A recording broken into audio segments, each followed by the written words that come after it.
자, 여러분 보세요. 복음서의 내용 가운데 예수님의 가르침, 예수님의 사역에 대한 내용들, 여러 가지 내용들을 설명해주고 있는데, 성경은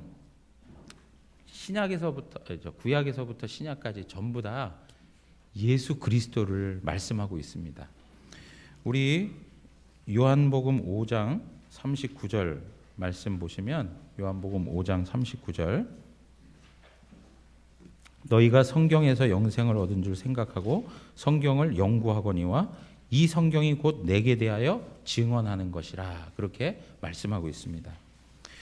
여러분, 성경은 누구에 대해서 증언하는 거라고요? 예수 그리스도에 대해서 증언하는 거예요. 그러니까 성경을 아무리 해석을 한다 하더라도 예수 그리스도로 설명되어져야 되는 게 합당한 거예요. 성경을 자의적으로 해석할 수 있는 것이 아니고 예수 그리스도를 드러내는, 예수 그리스도가 발견되는 그런 방식 안에서 성경이 이해되어져야 되는 거예요. 구약에서부터 신약까지 전부 다 예수 그리스도에 대해서 설명해 주고 있어요. 그런데 그 성경의 내용 가운데 복음서가 예수님의 태어나심과 그가 어떤 사역을 하셨는지, 그가 누구이신지 이런 것들을 다 잘 설명해 주는데, 그 가운데에서 예수 그리스도의 고난에 대한 내용들을 예수님 마지막 생애에 집중하고 있는 것을 볼 수 있습니다. 물론 예수님께서 이 땅에 태어나시고 그리고 이 땅에서 살아가시는 그 모든 과정 하나하나가 다 고난이요, 고통의 과정이었습니다. 그렇지만 예수 그리스도의 고난이라고 말할 때 더 주목하게 만드는 것은 바로 예수 그리스도께서 붙잡히시고 십자가에서 고난당하시는 그 내용을 더 분명하게 복음서 기자들은 우리에게 설명해 주고 있고요. 많은 지면을 통해서 우리에게 말씀해 주고 있는 것입니다. 그래서요, 사도신경 같은 경우에도 성부 하나님에 대해서 이야기하고 성자 예수님에 대해서 고백을 하고 성령 하나님에 대해서 이야기하는데, 그 중에 예수 그리스도에 대해서 말씀하실 때 예수 그리스도의 낮아짐과 예수 그리스도의 높아짐에 대한 고백을 해요. 예수님이 철저히 낮아졌다는 것, 예수님이 철저히 고난당했다는 것, 그리고 예수님께서 그 고난 속에서 다시금 높아지셨다는 것, 그러한 내용이 사도신경 가운데 그대로 나타나 있습니다. 그래서 그 고난당하심, 낮아지심에 대한 내용들을 보면 그 주된 내용이 전부 예수 그리스도의 마지막 생애에 집중하고 있다는 거예요. 그래서 우리가 잘 아는 것처럼 성령으로 잉태하여 동정녀 마리아에게 나셨다, 이것도 사실은 고통이요, 고난이에요. 하나님이신 그분이 사람으로 오셨다는 것 자체만 해도 고통이고 고난인 거예요. 그런데 그 다음에 나오는 말씀들, 본디오 빌라도에게 고난을 받으시고 십자가에 못 박혀 죽으시고 장사되었다라고 하는 이러한 내용들, 이것이 바로 오늘부터 우리가 살펴보고 있는 마태복음 27장의 내용에 전부 다 나와 있는 내용들인 거예요. 그러니까 기독교 신앙의 가장 중요한 핵심적인 내용이 무엇이냐라고 할 때 바로 예수 그리스도의 십자가라고 하는 거예요. 예수 그리스도의 십자가. 그래서 저는 27장을 앞으로 보기 전에 전체적으로 예수 그리스도의 고난에 대한 내용을 사도신경의 고백대로 하나하나 살펴보면서 그 의미가 우리에게 어떻게 적용되는지 말씀을 통해 살펴보고 싶은 것입니다. 여러분, 오늘 첫 번째로 사도신경에 보면 고난당하셨다 이렇게 표현하고 있습니다. 예수님은 고난당하셨다라고 하는 것입니다. 좀 전에도 말씀드린 것처럼 예수님 고난당하셨다 그러면 우리는 동정심을 가지고 예수님을 바라봐요. 그 모진 고통과 그 핍박과 그 아픔을 어떻게 참아내셨을까? 나라도 정말 고통스러웠을 텐데 예수님 너무 불쌍하다 막 이러면서 예수님을 그냥 그 동정의 눈으로 바라보면서 마음에 예수님 참 불쌍하신 분이다라고 생각하는 그 태도들이 있어요. 그러나 그것이 아니라 예수님이 고난당하시는 그 모습들을 보면서 예수님이 침뱉음을 당하고 예수님이 비난을 당하고 예수님이 실롱과 조롱을 당하고 예수님이 채찍에 맞으시고 가시관으로 눌려지고 또 허리가 창으로 찔림을 당하고 그러한 모든 것 가운데에서 그 사실을 볼 때 우리는 우리가 가지고 있는 죄가 얼마나 무서운가를 볼 줄 알아야 된다는 거예요. 우리의 죄 때문에 그가 채찍에 맞으셨다는 것, 우리의 그 죄의 질병 때문에 그분이 찔림을 당했다는 것, 우리의 모든 죄악이 그분에게 다 쏟은 바 되어서 그분이 우리 대신하여 그 고통을 당하셨다는 것. 여러분, 우리는 제가 계속 말씀드리는 거지만 우리가 제일 잘하는 게 뭐예요? 우리가 눈 감고도 하고 자면서도 할 수 있고 그 다음에 또 그냥 자연스럽게 할 수 있는 게 뭐예요? 죄 짓는 거예요. 죄 짓는 거. 죄 짓는 것만큼 잘하는 게 없어요. 어린 아이들 보세요. 가르쳐 주지 않았는데도 죄 짓는 거예요. 너무나도 본능적으로 하는 게 죄 짓는 거예요. 왜 그렇습니까? 우리 안에 원죄가 있기 때문에 그래요. 그러니까 이 죄 때문에 예수님께서 십자가의 고난을 당하게 되셨다라고 하는 것입니다. 그러므로 우리가 예수님이 고난 당하셨다라고 할 때 우리는 죄에 대해서 깊이 생각하는 부분이 있어야 되는 거예요. 그런데 여러분, 죄를 짓게 되면 반드시 따라오는 게 있습니다. 그게 뭐냐면 넌 죄인이야라고 하는 거예요. 정죄를 당하는 거예요. 정죄를 당하는 거. 너 죄인이잖아. 너 같은 게 무슨 하나님 자녀라고 해. 또 죄를 졌으면서 또 그 죄를 지으면서도 하나님 앞에 뻔뻔스럽게 하나님 자녀라고 얘기할 수 있어? 그런 정죄의 목소리가 우리에게 들려온단 말이에요. 하나님 앞에서 정말 바르게 살려고 했는데 또 포르노를 보면서 보지 못할 것들을 보면서 또 마음에 죄를 짓게 되는 그런 일들을 경험하면서 반복적으로 죄를 짓는 그 모습 속에서 우리 안에 무슨 생각이 들어와요? 야, 너는 별 수 없는 죄인이고 너는 구제 불능이야 라고 하는 선언이 우리 마음속에 들려진다고요. 더 이상은 죄 짓고 싶지 않았지만 그새 또 죄를 짓는 우리의 모습을 보면서 그 정죄감 때문에 몹시 괴로운 인생을 살아가는 분들이 얼마나 많은지 몰라요. 그러한 모습 속에서 예수 그리스도께서 십자가에서 고난을 당하셨다라고 하는 그 사실은 우리의 모든 정죄를 대신하여 예수님께서 그 모든 정죄로부터 우리를 해방시켜 주셨음을 말씀하고 있는 겁니다. 로마서 5장 18절 한번 다 같이 읽겠습니다. 로마서 5장 18절 다 같이 읽습니다. 그런즉 한 범죄로 많은 사람이 정죄에 이른 것 같이 한 의로운 행위로 말미암아 많은 사람이 의롭다 하심을 받아 생명에 이르렀느니라. 여러분이 여기 보세요. 한 범죄, 아담의 범죄. 아담은 대표성을 가지고 있는 겁니다. 목사님, 아담이 나하고 무슨 관계가 있다? 아담은 대표성을 가지고 있는 거예요. 계속 말씀드리죠. 축구 대표팀들이 일본하고 축구 시합을 해서 졌으면 누가 진 거예요? 우리나라가 진 거예요. 내가 뛰었습니까? 내가 축구를 했습니까? 관계없어요. 그들은 대표 선수예요. 마찬가지로 아담도 마찬가지예요. 아담이 죄를 범하였다는 건 모든 인류를 대표하여서 그가 지은 죄가 우리의 죄가 되는 거예요. 그래서 모든 사람이 다 정죄에 이르게 되었다. 그 정죄에서 한 의로운 행위로 말미암아 누구이십니까? 예수 그리스도가 십자가에 달리시면서 하나님의 뜻하시고 하나님이 말씀하시는 모든 것에 순종하여 하나님 앞에 의를 나타내 주신 것입니다. 그래서 그 예수 그리스도로 말미암아 우리도 어떻게 해요? 의롭다함을 받았다는 것이죠. 우리가 의로워서가 아니라 누가 의로워서요? 예수 그리스도가 의로우시기 때문에 우리가 의롭다함을 얻게 되었다는 것입니다. 사랑하는 성도 여러분, 그러므로 우리는 이제 죄인이 아니라 법적으로 뭐라고요? 의인이라는 겁니다. 의인. 신분적으로 의인이 되었다는 거예요. 그러나 우리의 수준과 상태적으로는 어떻습니까? 여전히 죄성을 가지고 있습니다. 그러나 신분만큼은 이제는 하나님 앞에서 의인이 되었다는 거예요. 사랑하는 성도 여러분, 로마서 8장 1절에 보면 그러므로 이제 그리스도 예수 안에 있는 자에게는 결코 정죄함이 없나니. 그리스도 예수 안에 있으면 정죄함이 없습니다. 아무리 사단이, 아무리 율법의 말씀이 너는 죄인이야 라고 해도 내가 예수 그리스도 안에서 그분의 의를 덧입게 되면 우리는 정죄받지 않습니다.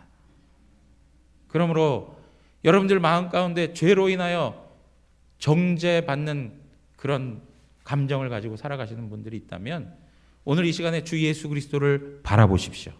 그리고 예수 그리스도를 나의 주로 영접하십시오. 그분 안에서 우리는 자유케 될 줄 믿습니다. 두 번째는 무엇이냐면 빌라도 아래에서 고난받았다 이렇게 표현하고 있습니다. 빌라도에 의해서 고난당했다 이렇게 표현하고 있습니다.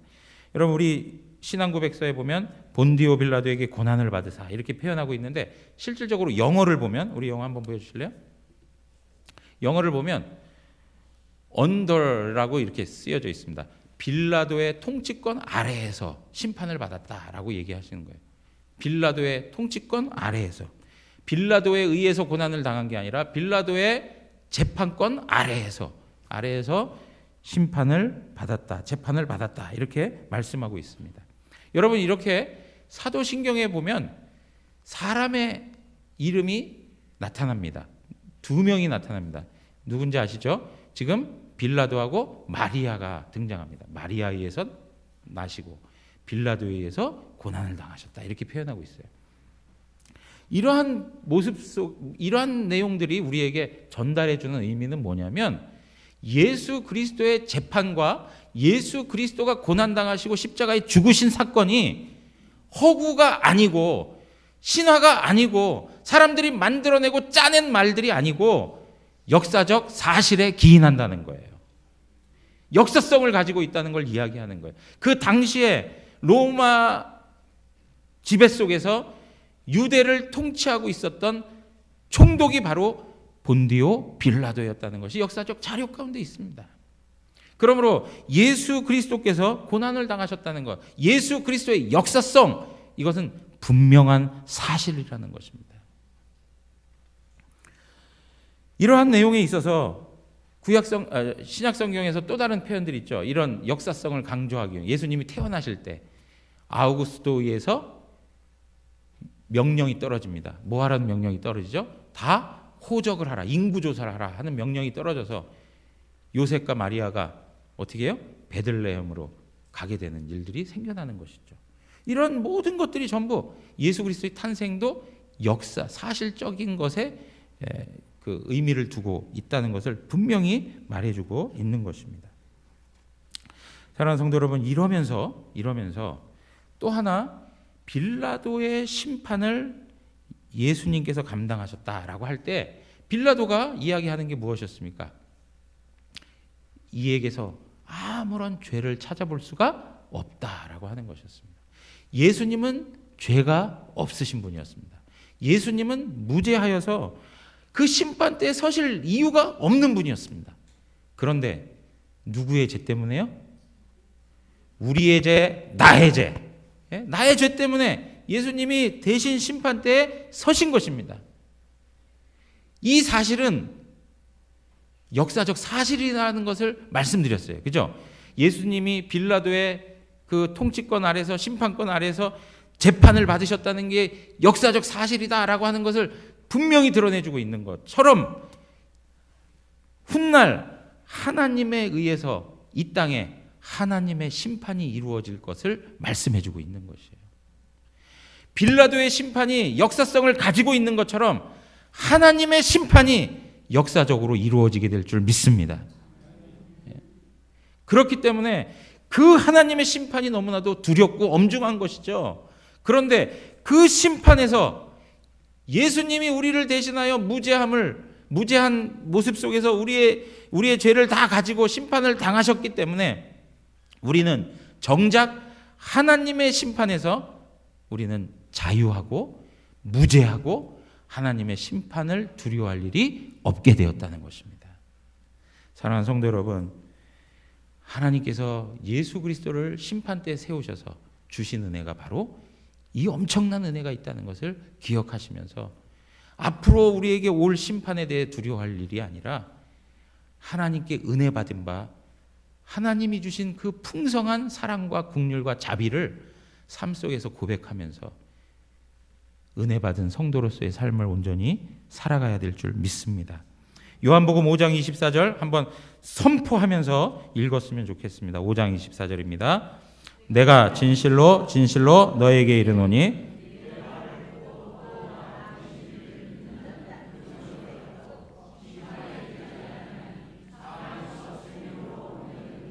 아멘.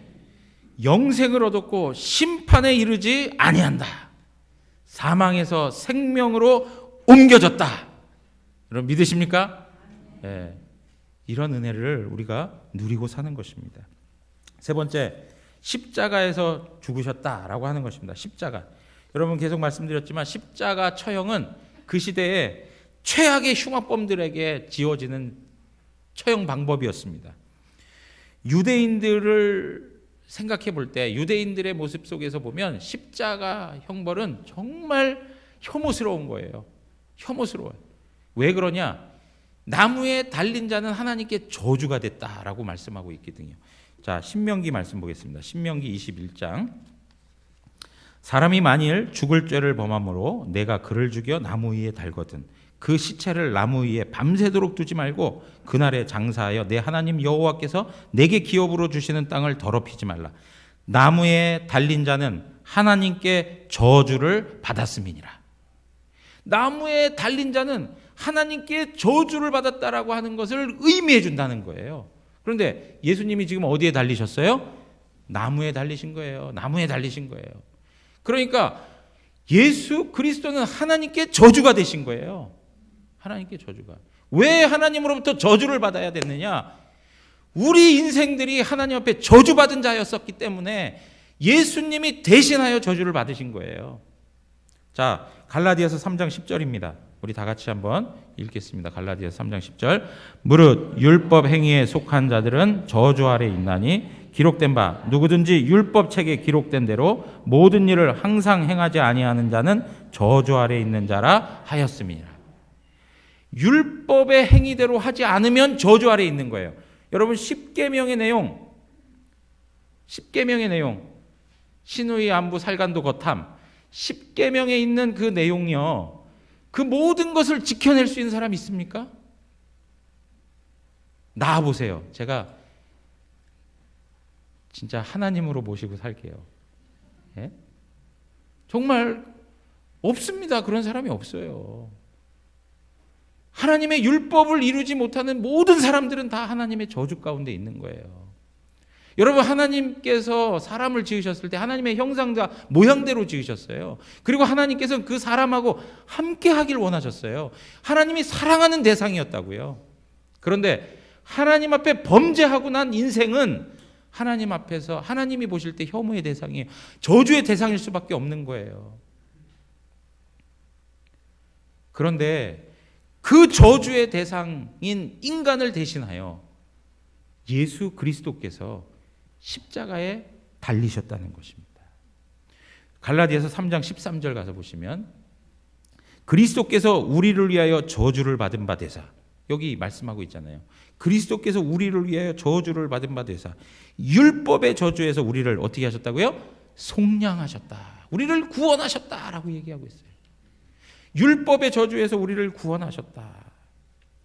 사랑하는 성도 여러분, 우리가 하나님의 말씀을 지키지 못하고 율법대로 순종하지 못할 때가 많으나 그것 때문에 더 이상 저주 아래 있지는 않게 되었어요. 왜요? 예수 그리스도께서 이미 하나님 앞에 저주가 되셨기 때문에 그렇습니다.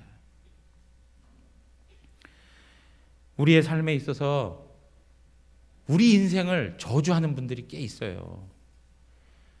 내 인생은 왜 이렇게 저주받은 인생처럼 살아가는 걸까? 내 인생은 왜 이렇게 지지리도 복이 없을까? 되는 일마다 안 되고 어느 정도껏 운이 없어도 어느 정도껏 없어야지 어떻게 이렇게 운이 없을까? 심지어는 자라오면서부터 부모로부터 복 있는 이야기를 듣지 않고 에이 죽으려나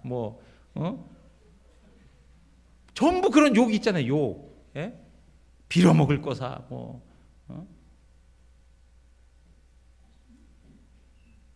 너 같은 걸 낳고 내가 미역국을 먹었냐는 등 이런 그런 그 이야기들 있잖아요. 막 험악하게 나오는 이야기들.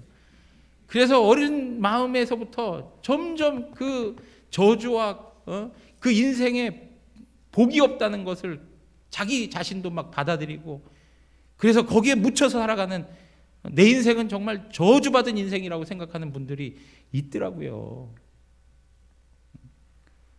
사랑하는 성도 여러분, 예수 그리스도를 만나십시오.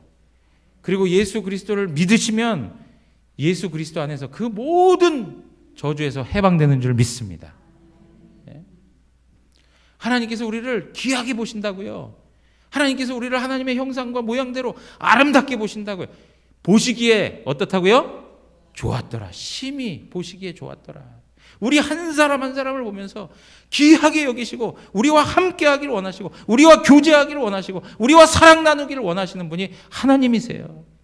그 일을 위해서 예수님은 십자가에서 저주를 당하셨다는 것입니다. 오늘 우리에게 주신 이 은혜가 얼마나 큰지를 확인하시고 하나님 앞에서 이 저주의 사슬 속에서 예수 그리스도 안에 완전히 해방되고 자유한 은혜를 누리기 바랍니다. 그 다음에 네 번째가 무엇이었냐면 예수님은 죽으셨다는 거예요. 죽으셨다. 여러분, 죽지 아니하면 피 흘림이 없습니다. 피 흘림이 없은즉 뭐가 없다고요? 죄사함이 없습니다. 죄사함이 없어요. 죄의 싹은 사망이요 그랬습니다. 죄의 결과는 사망입니다. 죽음입니다. 죄를 보상할 수 있는 건 죽음밖에 없습니다. 그러나 우리는 하나님의 그 심판을 감당할 능력도 없습니다. 영원한 죽음을 당할 수밖에 없었던 사람들이었습니다. 그런데 예수님이 십자가에서 죽으셨습니다. 어떤 사람들은 예수님이 십자가에서 기절했는데 그걸 죽은 건지 알고 착각했다. 그렇게 이 성경을 읽어가는 사람도 있어요. 그러면서도 그걸 성경 해석하는 거래요. 다양하게 생각하는 거래요. 여러분, 성경에 보면 예수님이 죽었다라고 하는 증거들을 계속 강조하여 말씀하고 있어요. 예수님이 왜 죽었는가? 예수님이 죽었다는 의미가 왜 중요한가? 왜 그러냐? 하나님의 공의를 만족시켰다는 거예요.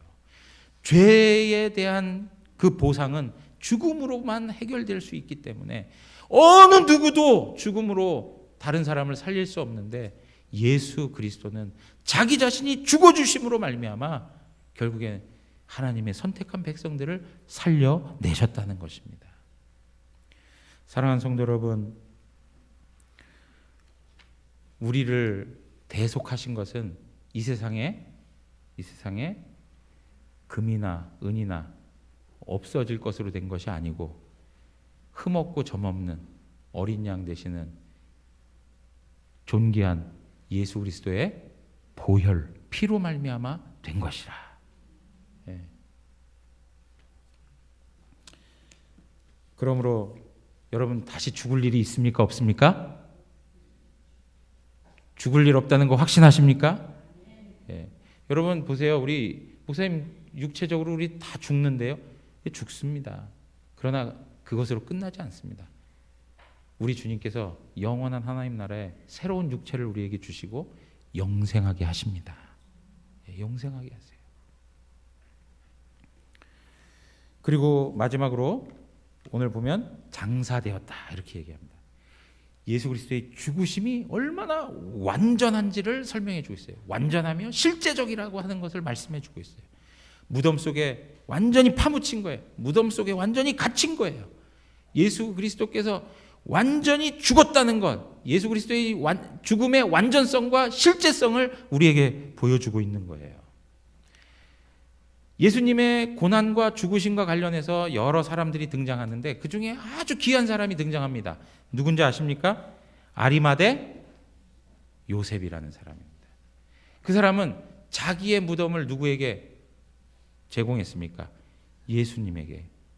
예수님에게 그 무덤을 제공했어요.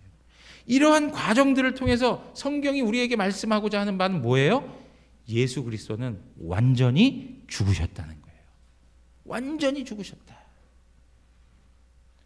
그 당시에 대제사장과 그 산헤드린 공회의 사람들이요, 예수 그리스도가 다시금 죽었다가 살아났다라고 하는 이야기가 있을까 봐 그 무덤문을 어떻게 해요? 단단히 지키는 것을 성경이 말씀하고 있잖아요.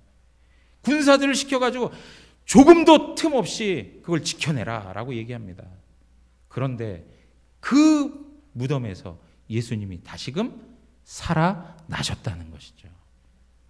사랑하는 성도 여러분, 우리가 이 세상을 살아가면서 많은 고난과 고통의 삶의 모습 속에 무덤과 같은 절망감을 느낄 때가 얼마나 많은지 몰라요. 여러분, 그 무덤에 들어가는 체험을 한번 해보신 적 있으세요? 저 이제 학생 때 무덤은 아니지만 관을 갖다 놓고 관 속에 들어가라 해놓고 삽질해가지고 또 이렇게 한번 묻어놓은 적이 있었어요. 그런 것들도 이제 막 했었는데 얼마나 답답합니까? 얼마나 절망스럽습니까? 거기엔 조금의 빛도 들어오지 않습니다. 칠흑 같은 어두움이 거기에 깔려 있죠. 사망이 완전히 장악하고 있는 그런 공간입니다. 그런데 예수님께서 사흘 만에 다시 살아나셨다라고 얘기하는 것이죠. 사도 바울은 그러한 현실들을 목격하고 나서 뭐라고 얘기합니까? 예수 그리스도가 잠자는 자들의 첫 열매가 되셨다.